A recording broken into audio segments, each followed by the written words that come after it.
Hello student, আজ আমরা 1765 সাল থেকে একদম 1857 সাল তক ইতিহাস পড়ব। ইতিহাসের একদম বলতে গেলে এটা ক্লাস 10, ক্লাস 8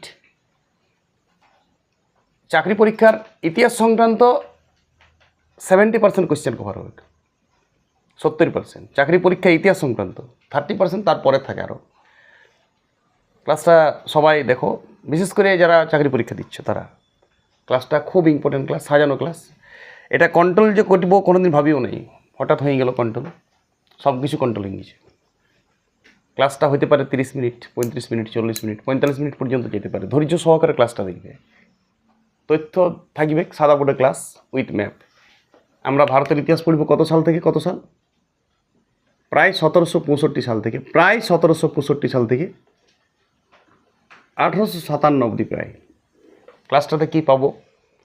যত ধরনের পুলিশি সংস্কার, যত ধরনের একসালা ব্যবস্থা, দোসালা ব্যবস্থা, যত ধরনের যুদ্ধ, ইঙ্গ মারাঠা, ইঙ্গ মহীশূর, ইঙ্গ শিখ, সব কভার করবো আমি। ম্যাজিকের মতন কভার করবো এই ক্লাসটায়। ক্লাসটা মন দিয়ে শুনো।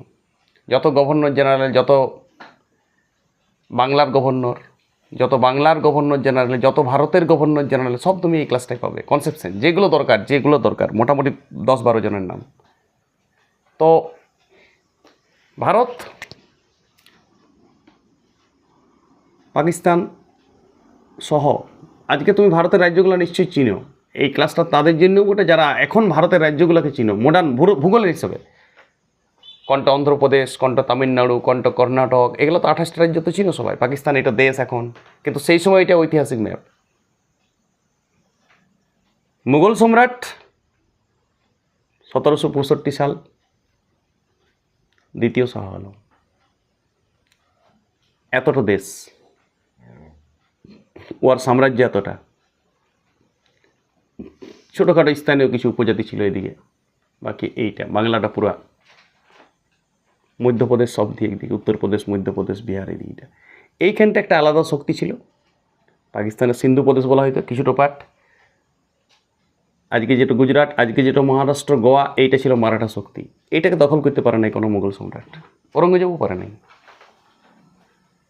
এইটা মহীশূর সাম্রাজ্য, কর্ণাটক, কেরল, তামিলনাড়ু, এইটা হায়দ্রাবাদ, অন্ধ্রপ্রদেশ, তেলেঙ্গানা, উড়িষ্যার দক্ষিণাংশ, এটা হায়দ্রাবাদ রাজ্য। এখন হায়দ্রাবাদ একটি টাউন, কিন্তু তখন ওইটা রাজ্য ছিল সেই সময়। আলাদা দেশ বলতে গেলে এলে মারাঠা একটা অন্য দেশ, হায়দ্রাবাদ একটা অন্য দেশ, মহীশূর একটা অন্য দেশ, আর এই মুঘল সাম্রাজ্য, আর এদিকে পাঞ্জাব।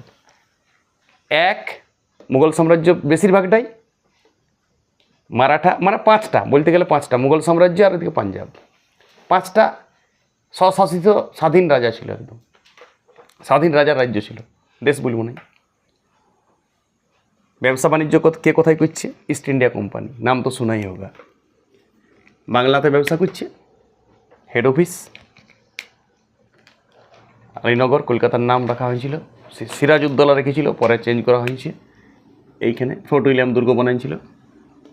মাদ্রাজ প্রেসিডেন্সি আর মুম্বাই প্রেসিডেন্সি, এগুলাতে ওরা ব্যবসা করছে। জাহাঙ্গীরের পর থেকে ব্যবসা করছে, তো ব্যবসায় করছে। এইখানটাতে ফুলে ফেপে উঠেছে। 1764 সালে বক্সারের যুদ্ধের পর এটা দেওয়ানি লাভ হয়েছে বাংলাটা। দেওয়ানি কে দিয়েছে? শাহ আলম। যুদ্ধ করতে গেছিল, মীর কাসিমকে বাঁচাতে গেছিল। বক্সারের যুদ্ধ মীর কাসিম নিজেই পালান নিয়েছে, শাহ আলমকে কেক করে ধরেছে গাড্ডি। হেক্টর মুন্ড্রো, আর হেক্টর মুন্ড্রো পরে ডাকি নিয়ে এলে ইংল্যান্ড চলে গেছিলো সেই সময় ঘুরতে। তার আগে আমি পলাশির যুদ্ধ ক্লাস দিয়েছি, তুমি দেখবে বক্সারের যুদ্ধের ক্লাস দিয়ে আসে ইউটিউবে। ঘুরতে চলে গেছিলো লর্ড ক্লাইভ, তারপরে আসে পরে এলাহাবাদের সন্ধি হয়েছিল। অযোধ্যার সুজাউদ্দৌলা বারাণসী নিয়ে নিয়েছিল, আর শাহ আলমের কাছ থেকে দেওয়ানি লাভ নিয়েছিল। বাংলাটা পুরা দখল করছিল, কিন্তু বাংলা দখল করার পরেও লর্ড ক্লাইভ বাংলাটা দখল করে নাই। শুরু করে দিয়েছিল 1765 সালে, বাংলার গভর্নর হয়েছিল লর্ড ক্লাইভ, এবং শুরু করে দিয়েছিল দ্বৈত শাসন ব্যবস্থা। দুরকম শাসন ব্যবস্থা, কর আদায়, ট্যাক্স আদায়, টাকা পয়সার ব্যাপার সব নিজে, আর ঝামেলা ঝঞ্ঝট যত কিছু, জমি বিবাদ, গৃহ বিবাদ, কোনো কিছু রাস্তা করিবে, কে করিবে রাস্তা করাটা দেখিবে দাঁড়াই কে, রোদে জলে শীতে পুড়ে মুড়ে দেখবে নজম উদ্দৌলা, মির্জাফরের সুপুত্র। কী নাম, নজমুদ্দৌলা। তো ওয়াকে দিয়ে সব শাসন করাইতো, আর নিজে লর্ড ক্লাইভ সব ট্যাক্স ম্যাক্স টাকা পয়সা শোষণ করত। ট্যাক্স আদায় কম হয়েছিল, বিভিন্ন ধরনের ট্যাক্স আদায় ভালো হইতেছিল নাই, ইন্টারফেয়ার করেছিল বিভিন্ন দেশের ব্যবসায়। হ্যাঁ, ফারুক-সিয়ার ফরমান চুক্তি লঙ্ঘন হয়েছিল কিছুটা, ওকে অ্যারেস্ট করা হয়েছিল। দুজন তারপরে ছিল গভর্নর, ছোটোখাটো, নাম জানার কোনো প্রয়োজন নেই। 1772 সাল, এই সময় ইঙ্গ মহীশূর হয়েছিল একটা, ঠিক আছে, মনে রাখবে তুমি। 1765-67 সালটাতে একটা ইঙ্গ মহীশূর যুদ্ধ হয়েছিল, অর্থাৎ মহীশূর রাজ্যটার সঙ্গে ইংরেজের মাদ্রাজ যে প্রেসিডেন্সি তাদের স্থানীয় একটা ছোটোখাটো যুদ্ধ হয়েছিল। তখন মহীশূরের রাজা ছিল, মহীশূরের রাজা বলো, নবাব বলো, তুমি যা বলবে বলো, মহীশূরের মানে মহীশূরের রাজাই বলবো আমি, রাজা হিসাবেই পড়ো, তোমার কোনো যায় আসে না। হায়দার আলী, হায়দার আলীর সঙ্গে যুদ্ধ হয়েছিল, একটা মাদ্রাজের ছোটোখাটো সন্ধি হয়েছিল, যুদ্ধের অবসান হয়েছিল 67 সাল।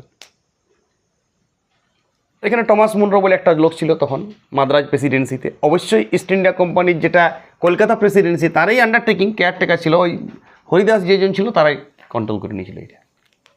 মাদ্রাজ সন্ধি হয়েছিল হায়দার আলীর সাথে টমাস মুনরো এখানে, বাস ওই সন্ধি দ্বারা মহীশূরের যুদ্ধ আপাতত অবসান হইল, মহীশূর শান্ত হইল, হায়দার আলীও শান্ত হইল।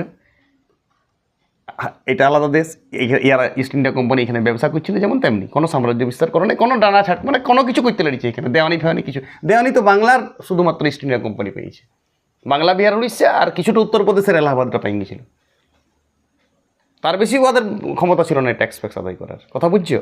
এইটুকু তো ওরা ট্যাক্স আদায় করতো, ব্যবসা বাদ দিয়েও ট্যাক্স আদায় করতো, মানে বলতে গেলে এইটুকু শাসন করতে ওরা। নজমুদ্দৌলাকে দিয়ে শাসন করেছে, দ্বৈত শাসন ব্যবস্থা। 1772 সাল কে এলো? গুরুদেব এলো, গুরুদেব ওয়ারেন হেস্টিং। 1772 সাল থেকে 1773 সাল পর্যন্ত ইনি ছিলেন বাংলার গভর্নর। 1773 সালে রেগুলেটিং অ্যাক্ট হইল একটা, ইংল্যান্ড থেকে আসলো একটা, আপ টু 1785 ই ছিল বাংলার গভর্নর জেনারেল। বাংলার প্রথম গভর্নর জেনারেল কে ছিলেন? Warren Hastings. বাংলার শেষ গভর্নর কে ছিল? Warren Hastings. যে বাংলার শেষ গভর্নর হবে তাকেই বাংলার প্রথম গভর্নর জেনারেল করা হবে 1773 সালে। 72 সালে আসে পরে বসেছিল নয়, এই কোর্টের একটি ছোটোখাটো জেলা কোর্ট করেছিল। দেখো তার আগে বাংলাটাকে, তখন বাংলা ব্যাপার শুন, তার আগে বাংলাটাকে জমিদাররা শাসন করতো, কোনো কিছু হইলে জমিদাররা বিচার করতো, ওই জমিদারদের বিচার ব্যবস্থাটা গোটাই গুছিয়ে দিয়েছিল ওয়ারেন হেস্টিং। জেলা আদালত করেছিল, কলকাতাতে একটি সদর আদালতও করেছিল, ওইগুলাতে জজ বসেছিল, কিন্তু ফার্সি ভাষায় সব কিছু হইতো। বিচার ব্যবস্থা, ঝামেলা ঝঞ্ঝট, জমি বিবাদ, কর, ইনকাম ট্যাক্স, খুন খারাপি, চুরি চণ্ডালি, এগুলো সব বিচার হইতো। জমিদারদের হাত থেকে ওই ক্ষমতাটা নিয়ে নিয়েছিল। ইংল্যান্ড শুনেছিল, ইংল্যান্ড সব দেখছে তো, ইংল্যান্ড টর্চ মারতো ইস্ট ইন্ডিয়া কোম্পানি কী করছে না করছে, ইংল্যান্ড সব কিন্তু দেখতো। কিছু কিছু জমিদার চিঠিও করেছিল যে আমাদের ক্ষমতা বিচার কাটিয়ে নিচ্ছে, যা পাচ্ছে বিচার করছে, বলছে আচ্ছা যা পাচ্ছে বিচার করছে, চলো। এর মাথার উপর বসাই দিল সুপ্রিম কোর্ট 1774, খুব ইম্পর্টেন্ট। কলকাতাতে সুপ্রিম কোর্ট প্রতিষ্ঠা হলো, খুব ইম্পর্টেন্ট। প্রথম বিচারপতি ইলিজা ইম্পে। ওয়ারেন হেস্টিংয়ের মাথার উপর একটি লোককে বসাই দিল। ওয়ারেন হেস্টিং দেখছে ডনগিরি করছে তো, যা পাচ্ছে তাই করছে, ইংল্যান্ড থেকে এসে পরে ওর মাথার উপর বসাই দিল। ইলিজা ইম্পে বলছে, ইলিজা ইম্পে তখন লোক ফিটিং করলে, 72 সালে এই 5 সালা বন্দোবস্ত চালু করে দিয়েছে। এসে পরে জমিদারকে ডাকলে, বলছে ও জমিদার, সবাই বাংলার জমিদার, সবাই হাজির হও, দলে দলে যোগ দাও। বলছে তোমরা 5 বছরের জন্য জমিটা যা পারবে করো, আমাকে ট্যাক্স ফ্যাক্স কিন্তু ঠিক মতন দিবে। 5 সালা 5 বছরের জন্য, 72 সাল থেকে 77 সাল থেকে তোমাদের আন্ডারে জমি, আমি কিন্তু ট্যাক্সগুলো গুনিয়ে নেবো, পুরা লোক ছাড়িব, গুনিয়ে নেবো, কুরকুর ট্যাক্স গুনিব আমি, আমাকে রাজ্য চালাইতে পারতো। ব্রিটিশ ওয়ার উপরে 1774 সালে ও যখন বাংলার গভর্নর জেনারেল হইল, তখন সুপ্রিম কোর্ট ঠুকে দিল একটি আইসি উপরে। সুপ্রিম কোর্টের যে বিচারপতি বলছে আমি তো বিচারপতি, বলছি তাহলে আমি ওর উপর ট্যাক্স ফ্যাক্স আদায় করি হালকা। 5 বছরের জমিদারকে ট্যাক্স দিয়েছে, বলছি তাহলে তুমি একা কত আদায় করবে, বলছি তোমাকে একটু সাহায্য করি। এই সাহায্য করতে গিয়ে ট্যাক্সটা আদায় তো ইংরেজ অত লোক ছিল না, ভারতের লোককে দিয়ে করাইতে। আর ভারতের লোক বুঝতে পারছে, ভারতের লোক তো এখন যেমন তখনও তেমনই, যুগ যুগ ধরে অমনি 10 টাকা ট্যাক্স আদায় করতো, 8 টাকা পকেট থেকে বেরাইতো না, 8 লেগে যেত, 2 টাকা বুঝতো, পকেটে থেকেই যেতে হইলে, বাড়ি করতে চেষ্টা করলো, পকেটে চিটান যেত, বেরাইতো নি পকেট থেকে। বেন্টিংকে দিত বা ইলিজেম্পে যে করটা আদায় করতো তাকেও দিত না, যেদিন সেদিক করা দেয়। জমিদার না যে হাল হয়ে গেছিলো, জমিদাররা বলছে হাওয়া করতো, জমিদার বুঝছো বাবা 2 দিকে ট্যাক্স লিখছে বাবা, ওই যে ইলিজেম্পে লিছে এদিকে ওয়ারেন হেস্টিংও লিছে, বাঁচাও সাধু বাবা কী করবো। আর উইলিয়াম বেন্টিংও বেশি টাকা পয়সা নেয়। আর শুনো, উইলিয়াম বেন্টিং আমিনি কমিশন করেছিল 1777 সালে, ঠিক আছে। আমিনি কমিশন করেন ছিল 1777, 75, 76 এরকম সালে হবে, 78, ঠিক আছে। আমিনি কমিশন, ওয়ারেন হেস্টিং এটা করেছিল। তো আমিনি কমিশন করেছিল, জমিগুলোকে দেখেছিল কোন জমিতে বেশি ট্যাক্স। আর 77 সালে দেখছে বেশি ট্যাক্স আদায় হইল নাই, তখন জমিদাররা আরও ডাকলে বলছে ওই জমিদার সবাই জড় হতো, বলছে ট্যাক্স তো বাবা বেশি হইল নাই। জমিদার বলছে কী করে হবে, সুপ্রিম কোর্ট তো আদায় করছিল, ও আর লোক পার্টি, ও আরও পার্টি বেট করে দিয়েছিল।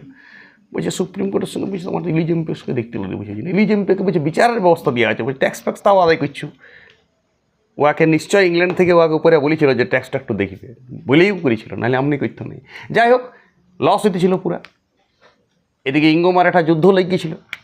এই যে মারাঠা শক্তি দেখছো, 1775-76 সালগুলোতে ইঙ্গো মারাঠা যুদ্ধ, মারাঠা শক্তির মধ্যে বিভিন্ন হোলকার, সিন্ধিয়া ইয়ারা যুদ্ধ শুরু করে দিয়েছিল, বিভিন্ন গোষ্ঠী, নানা ফড়নবিস ইয়ারা যুদ্ধ করে দিয়েছিল। তো যুদ্ধ করলে তো দায়িত্ব ওয়ারেন হেস্টিংয়ের, কারণ মাদ্রাজ প্রেসিডেন্সি এবং বোম্বাই প্রেসিডেন্সি, বললাম তো মহারাষ্ট্র আলাদা দেশ।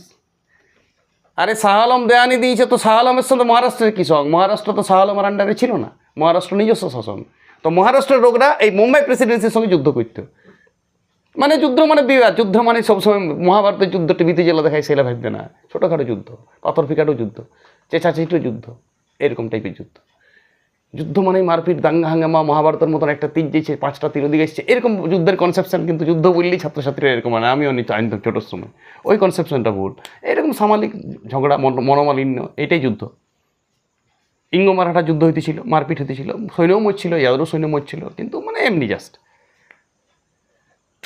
ইঙ্গো মারাঠা যুদ্ধের অনেক খরচ হইতেছিল। তারপরে আবার 80 সাল যখন হইল, তখন জমিদারকে ডাকে বললো তোমরা তো ট্যাক্স দিতে দিলেছো, তোমরা 1 সালা করো। এটা 77 সালে 1 সালা চালু করলো, 5 সাল আর গুছাই দিল। 77 সালে বলছে এবারে তোমরা 1 বছর পর পর জমি চেঞ্জ করে দেবো, ভালো ট্যাক্স না পেলে। জমিদাররা তখন আর 1 বছরের যে যা পাইতে করতো, ট্যাক্স আরও বেশি লুণ্ঠন করতো। 1 সালা কন্ট্রোল ঠিক মতন হইতেছিল না, ট্যাক্স আদায়টা ঠিক মতন কন্ট্রোল হইতেছিল না। তারপরে মাথার উপর ইঙ্গো মারাঠা যুদ্ধ, আমিনি কমিশন, ইঙ্গো মহীশূর ঠান্ডা গিয়েছিল বলেছিলাম তোমরা 1767 সালে মাদ্রাজ সন্ধির পর। হায়দার আলী তখন অনেক বয়স, হায়দার আলী তখন কাশছিল, খক কাশছিল, ঠান্ডা লাগিয়ে যাচ্ছিল, নিউমোনিয়া হয়েছিল মাঝে মাঝে। যুদ্ধ করার কোয়ালিটি আরও ওর মধ্যে ছিল না, কিন্তু ওর একটা খিলাড়ি ছিল টিপু সুলতান, হালকা একটা সন্তান ছিল, ই কিন্তু বিরাট খিলাড়ি ছিল, বিরাট জ্ঞানী লোক, সায়েন্টিস্ট ছিল বলতে গেলে। ইও যুদ্ধে অংশগ্রহণ করেছিল, বাবাও করেছিল। ইঙ্গো মহীশূর 2 লেগে গেল 80 সালের শুরুতে। মহীশূর রাজাও যুদ্ধ করলো ইংরেজদের সঙ্গে, ওয়ারেন হেস্টিং। তাহলে 3 দিক থেকে পেশার, মারাঠা যুদ্ধ করছে, মহীশূর যুদ্ধ করছে। ইঙ্গো মারাঠা প্রথম চলছে, আর দ্বিতীয় ইঙ্গো মহীশূর চলছে ওর আমলে। আমিনি কমিশন ফামিশন করেও অনেক টাকা খরচ হয়েছে। ট্যাক্স তো জমছিল নয়, পুরা ট্যাক্সের পুরা লস যেতেছিল, কথা বুঝছো? যাই হোক, সলবাইয়ের সন্ধি হইল 1782। সলবাই নামক স্থানে একটা সন্ধি হইল, সলবাই 1782। মারাঠা শক্তির সঙ্গে কার সন্ধি হইল? Warren Hastings. মারাঠা শক্তি আর যুদ্ধ এখন থামাইন দিল আপাতত। প্রথম ইঙ্গো মারাঠার অবসান 82-তে। ইঙ্গো মহীশূর চলছিল 83-তে। 84-তে ম্যাঙ্গালোর নামক স্থানে টিপু সুলতানের সঙ্গে সন্ধি হইল। তার আগে হায়দার আলী এমনি প্রাণত্যাগ করলে, এমনি দেহত্যাগ করলে, যুদ্ধে মরে নাই, এমনি সাদা প্রাণ গেল। বয়স্ক অবস্থায় নিউমোনিয়াতে ভুগছিল, তখন মরে গেল, হার্ট অ্যাটাক করে গেছিল। টিপু সুলতান কিন্তু যুদ্ধ চালাচ্ছিল, কিন্তু টিপু সুলতানকে ডাকলি, টিপু সুলতান বুঝাইছো তো, বলছে ম্যাঙ্গালোর একটু বুঝো, দুজনে মিলে বুঝো। ম্যাঙ্গালোর এইখানটা জানান তো সময়, ম্যাঙ্গালোর একটা ভারতের বন্দর, ভৌগোলিক জ্ঞান থাকলে কর্ণাটকের এখনও একটা বন্দর আছে ম্যাঙ্গালোর। ভারতের সব দিকে লোহা করি বেশি বিক্রি হয় ওইটা দিয়ে, ম্যাঙ্গালোর বন্দর দিয়ে। তো 1784 সালে ম্যাঙ্গালোরের সন্ধি খুব ইম্পর্টেন্ট। টিপু সুলতানের সঙ্গে ওয়ারেন হেস্টিং, ইঙ্গো মহীশূর দ্বিতীয় যুদ্ধের অবসান হইল। যাই শান্তি ফিরে এলো। তখন ইংল্যান্ডরা বলছে দেখো এত শত যুদ্ধ হয়েছে, তো বলছি এরাকে কথা বলে বুঝাই দেবো ঠিক করে, ইয়াদের কালচার বুঝা আগে, এত বিদ্রোহ কেন করছে মহীশূরে, মারাঠাতে, এদিকে বাংলাও বিদ্রোহ করে দিচ্ছে মাঝে মাঝে, পলাশি, বক্সার, বলছি এরাকে অমনি করলে হবে নাই, ইয়াদের কালচার বুঝতে হবে। তখন 1784 সালে ডেকান এডুকেশন সোসাইটি প্রতিষ্ঠা করল স্যার উইলিয়াম জোন্স। লোকটার নাম মনে রাখবে, কৃপা ধ্যান দেয়, স্যার উইলিয়াম জোন্স। এইখানে কী কাজ ছিল? ভারতীয় কালচার শেখানো হইতো ইংরেজদেরকে, যে কী করে কথা বলবে, এদের রামায়ণ কালচার, মহাভারত কালচার, মনসা পূজা, কালী পূজা, শিব পূজা, এইসব শিখো, তাহলে এরা তোমাদের সঙ্গে মিশবে। বুঝছি এইসব তোমরা শিখো, তাহলে মনে করবে আমাদেরই লোক বটে, তাহলে তোমাদের সঙ্গে এদের শাসন করতে সুবিধা হবে। আর একটি পিট ট্যাক্স চলে এলো, দেখছে ট্যাক্স কমানো ছিল, ট্যাক্সের লস পুরা।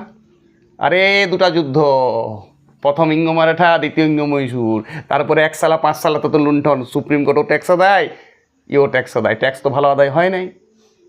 পিটস চাইলো, একদম ইংল্যান্ডের প্রধানমন্ত্রী পিটসকে পাঠাইলো যে কেন ট্যাক্স আদায় হইল নাই, দেখো যত কিছু নন্দ ঘোষ, যত দোষ ওয়ারেন হেস্টিং, ওয়ারেন্ট বেরিয়ে গেল।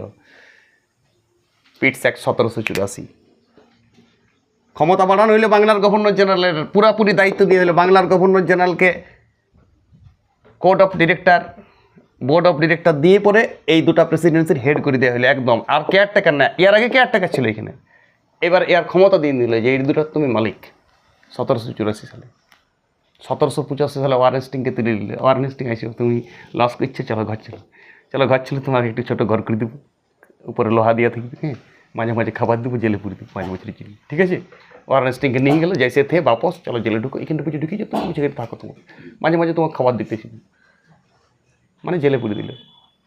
বাস 1785 একটা হরিদাস, ওই ঠিক আছে, ব্যাঙ্গালোর সন্ধি হয়ে গেছে। 1786-তে একজন লোককে হরিদাসকে করল গভর্নর জেনারেল, তারপরে কর্নওয়ালিস চলে এলো 85 শেষের দিকে। 1785 শেষের দিকে কে চলে এলো? লর্ড কর্নওয়ালিস এসে পরে কী করল? আসে পরেই 10 সালা ঠুকে দিল। ওই জমিদারকে 1 সাল, বলছে 1 বছর 2 বছর দিলে জমিদারদের মা থাকবে নেই, 10 বছরের জন্য জমি লাও তোমরা, ট্যাক্স কিন্তু তাগড়া দিবে। সুপ্রিম কোর্টের ডানা তার আগেই পিঠ ছেটে দিয়েছে।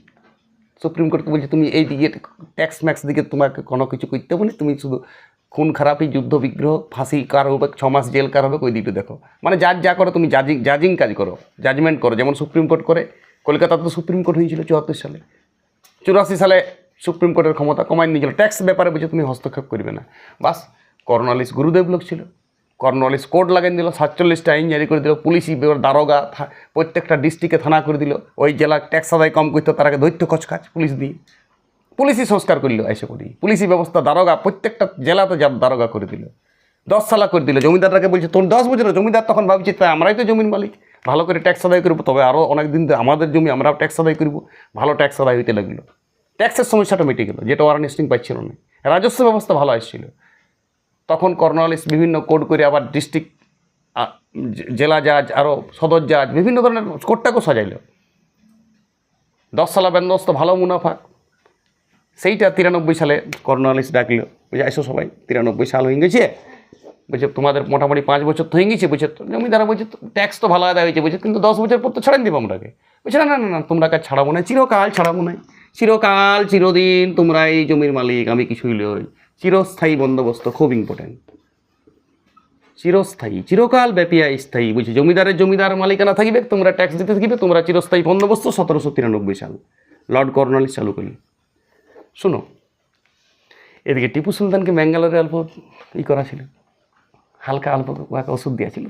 ম্যাঙ্গালোরে চুপচাপ ছিল, মাইনছিল। বাবাও মরে গিয়েছিল সেই সময়, সাধ্য মাধ্য তো বহুত খরচ হয়েছিল। হ্যাঁ, হায়দার আলী তখন কিন্তু আর উমকিতে শুরু করলো 92, মানে 90-91 আরও টিপু সুলতান হালকা বিদ্রোহ শুরু করল।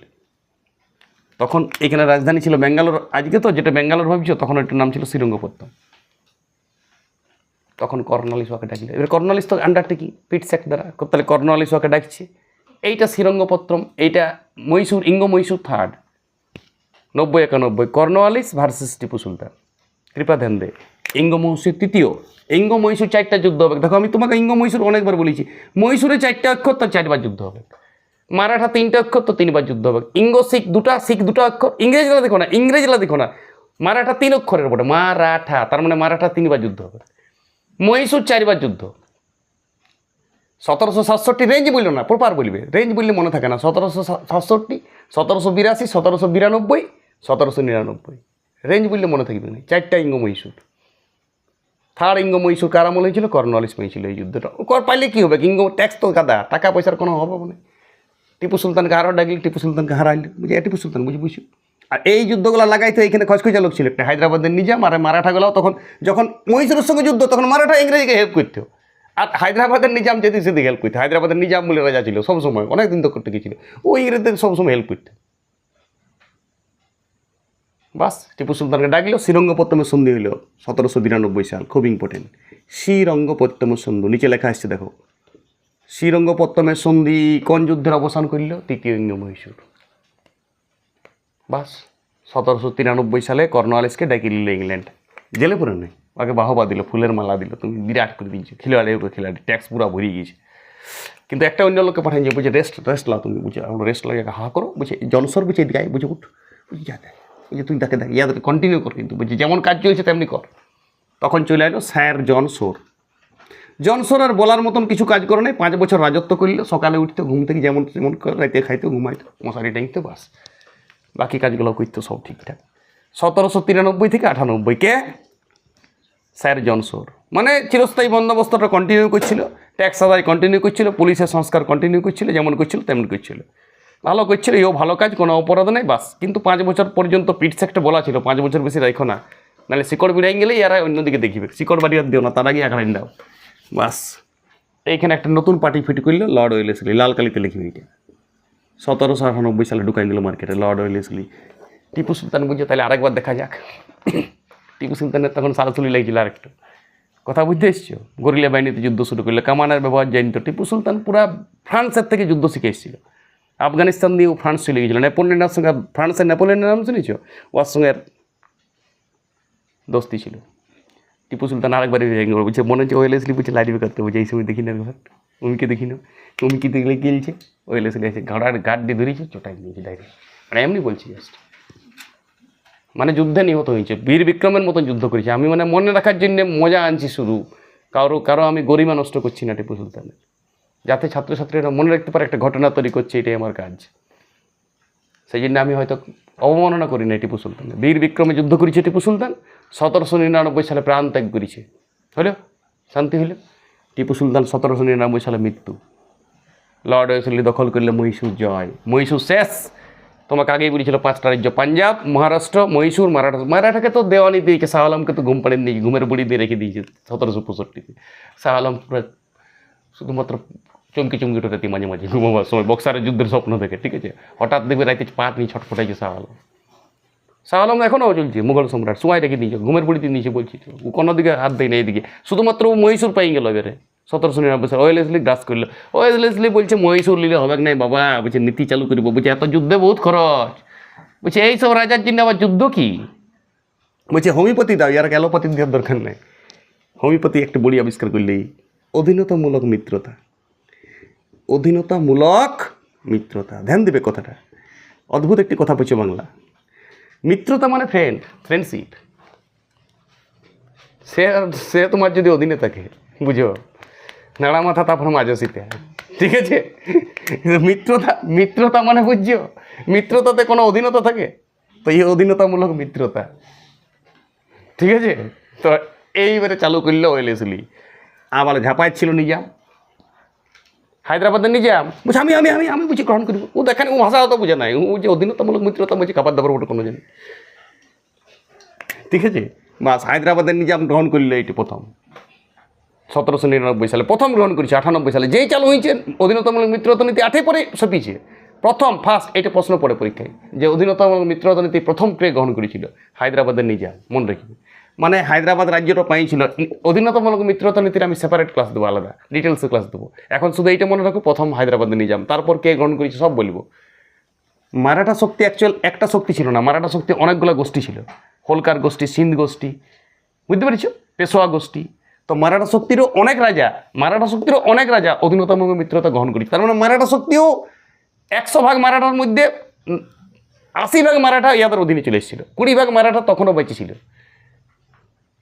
সেই সময় 20 ভাগ মারাঠার সঙ্গে একটা যুদ্ধ হয়েছে ছোট,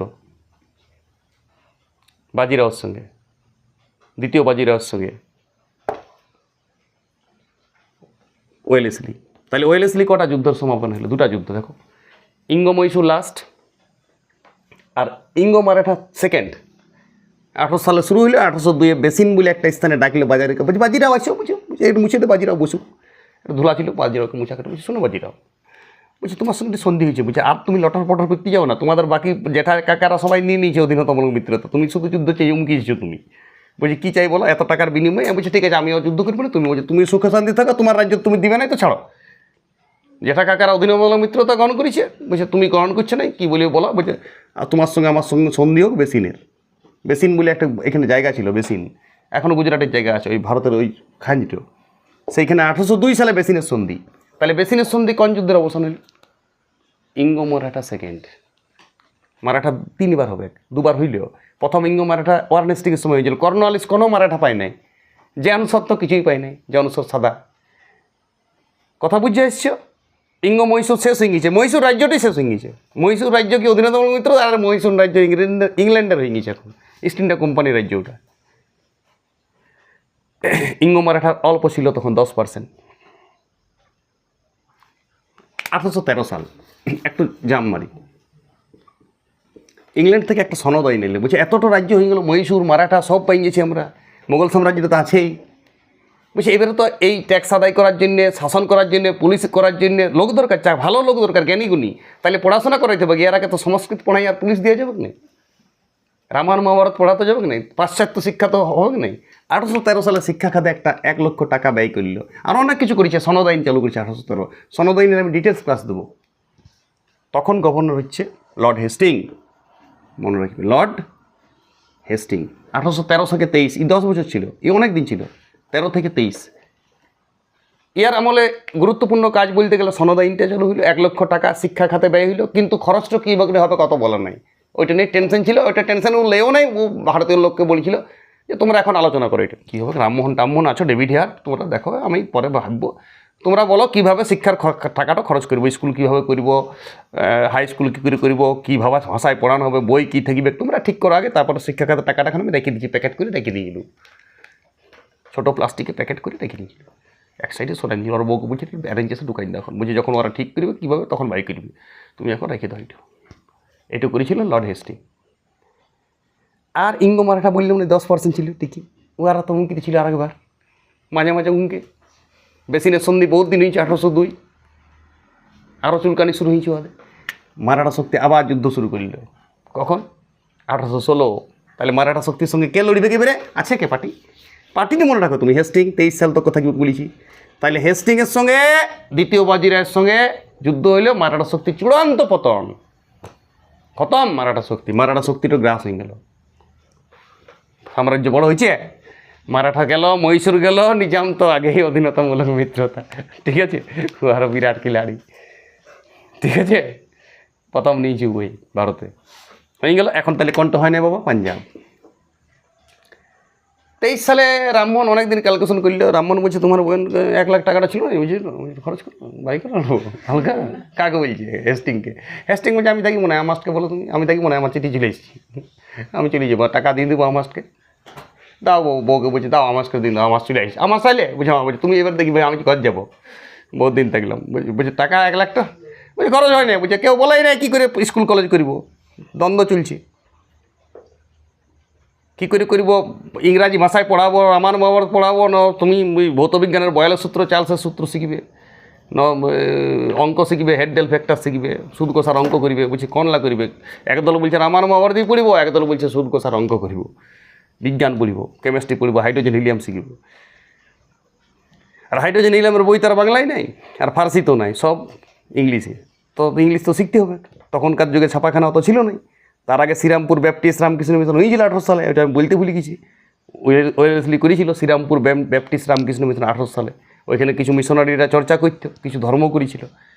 যাই হোক, 1823 সালে লর্ড হামাস আইল, লর্ড হামাস শিক্ষার জন্য একটা কমিটি গঠন করে দিল, জিসিপিআই কমিটি গঠন করে দিল, জিসিপিআই general committee of public instruction.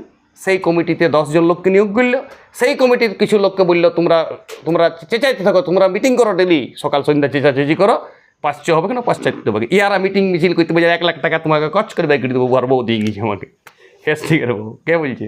আমাস্ট। কথা বুঝে এসছো?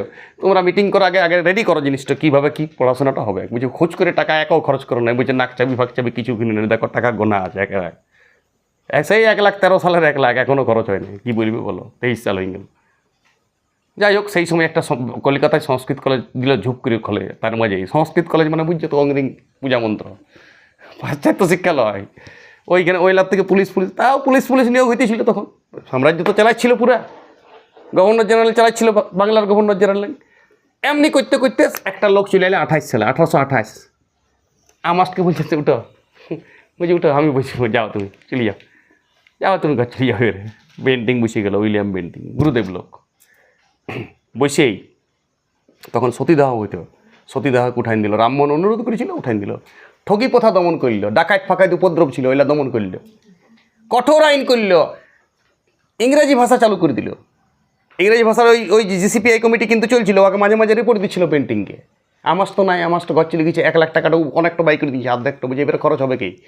বাস ফাইনাল হয়ে গেলো ম্যাকলেমিনিট এলো। তার মধ্যে দুজন এইচ.টি. প্রিন্সেপ, এইচ.এইচ. উইলসন, ইয়ারা কিন্তু পাশ্চাত্যবাদী ছিল, এই প্রাচ্যবাদী ছিল, ইহারা চাইছিল প্রাচ্যবাদী। কিন্তু ম্যাকলে আরও কিছু লোক ছিল, রামমোহন, ডেভিড হেয়ার, ইহারা কিন্তু পাশ্চাত্যবাদী ছিল। আস্তে আস্তে ইংরাজি শিক্ষায় চালু হইলো, 1 লাখ টাকাটা কাজে লেগে গেল ম্যাকলে মিনিট তারা। ওইটা আমার ওইদিকে যাচ্ছি না। আর 33 সালে আরেকটা অ্যাক্ট এলো, চার্টার অ্যাক্ট 1833।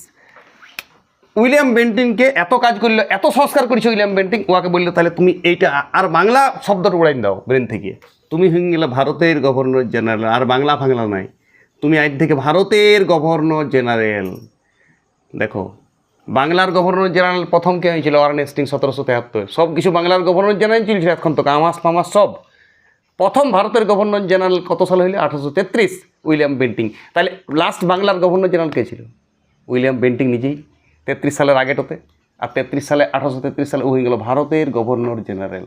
এটা একটি বড় ঘটনা ঘটল। বাস বলো না, এখনও কণ্ঠ দখল হয় নাই। তোমার মনে আছে পাঞ্জাব ছিল, বলেছিলাম রঞ্জিত সিং সেই সময় ওয়ারেন হেস্টিংসের সঙ্গে অনেক যুদ্ধ করেছিল।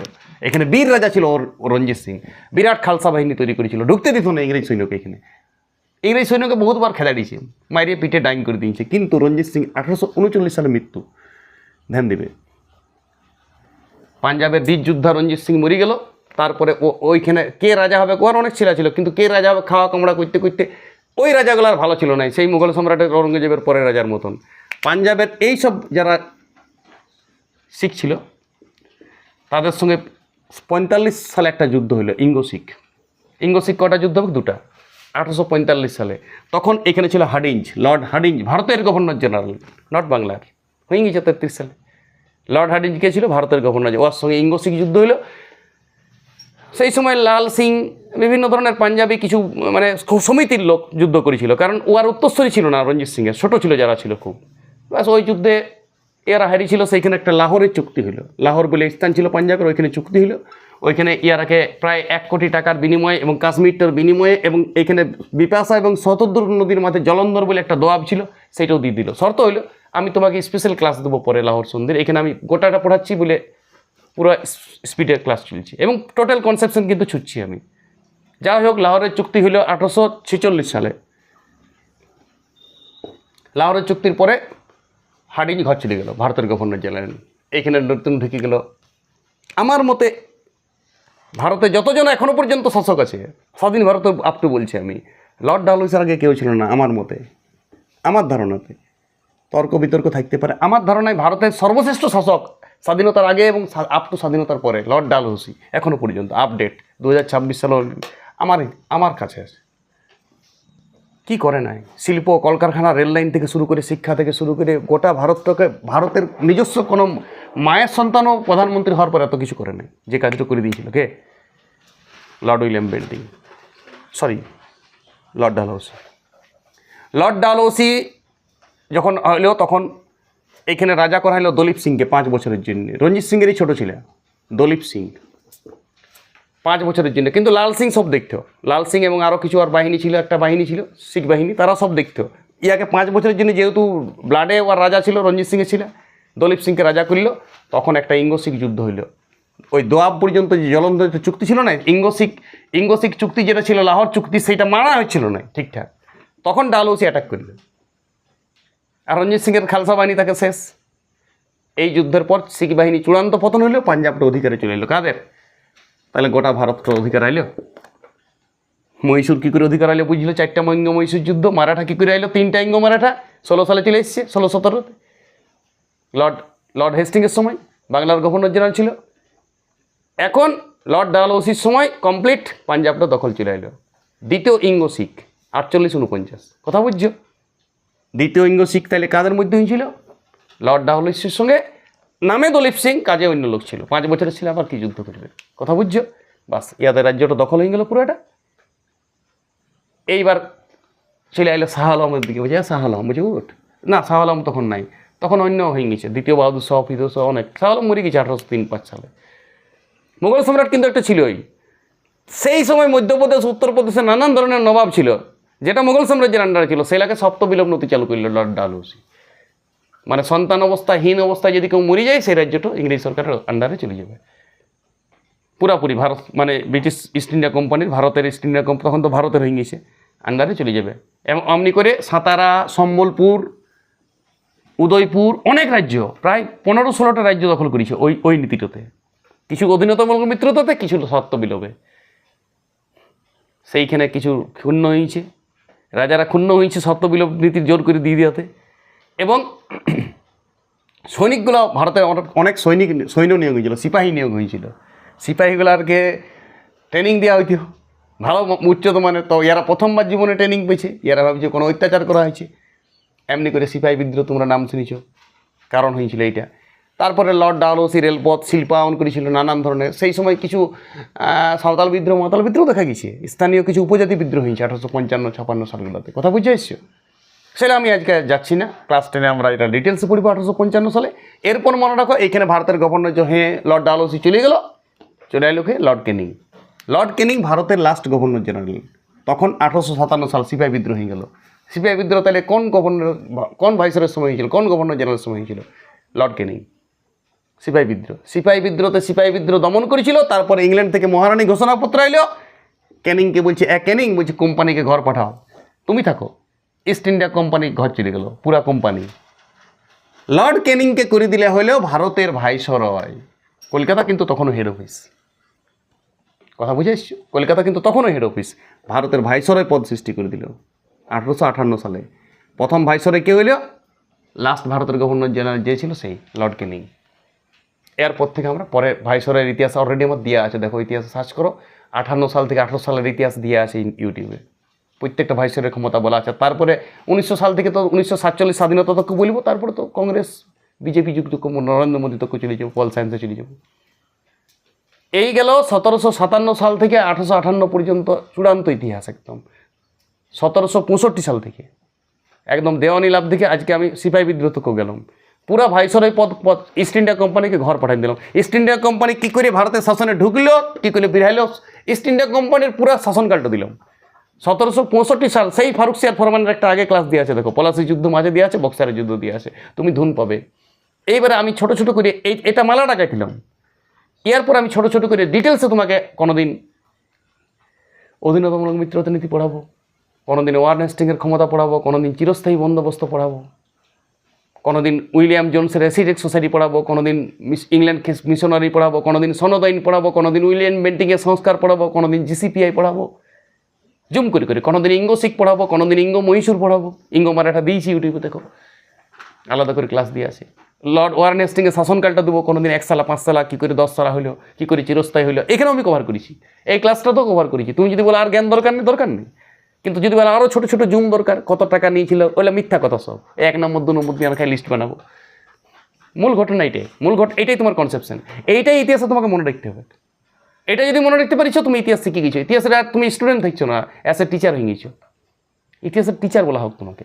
স্টুডেন্ট যদি এটা কন্ট্রোল করতে পারিছো, এই মুখে মুখে কথা বলতে হবে, জাস্ট পড়া মনে হবে না। আমি কারোর সাথে, বন্ধুর সাথে কথা বলবো, বোর্ডে একটু যা পারবো লিখবো, হিজিবিজি, খাতা তো হিজিবিজি করবো। এবার একটা ঘটনার মতন যদি তুমি পরিষ্কার পরিচ্ছন্ন করে সাজায় সাজায় লিখতে পারো, কিন্তু কথা বলার সময় এমনি হিজিবিজি করতে হবে। হিজিবিজিটা খুব ইম্পর্টেন্ট, মনে মনে ভাবতে হবে হিজিবিজি করতে হবে খাতায়। হিজিবিজি খুব ইম্পর্টেন্ট ইতিহাস। ভালো সৌন্দর্য করতে গেলে তুমি ইতিহাস কম শিখবে, হিজিবিজি করো, ইতিহাস ভালো শিখবে। ভারতের ম্যাপের মধ্যে হিজিবিজি করো, কত হিজিবিজি করলাম। ইঙ্গো মহীশূর শেষ, ভারতেরই শেষ। ইঙ্গো শিখ হইল দুটা ইঙ্গো শিখ, 4টা ইঙ্গো মহীশূর, 3টা ইঙ্গো মারাঠা, আর মাঝে Warren Hasting, lord Clive, Warren Hasting, lord Cornwallis. Serial তোমার যদি কণ্ঠে থাকে, ব্রেনে থাকে, এইটুকুটা কন্ট্রোল থাক।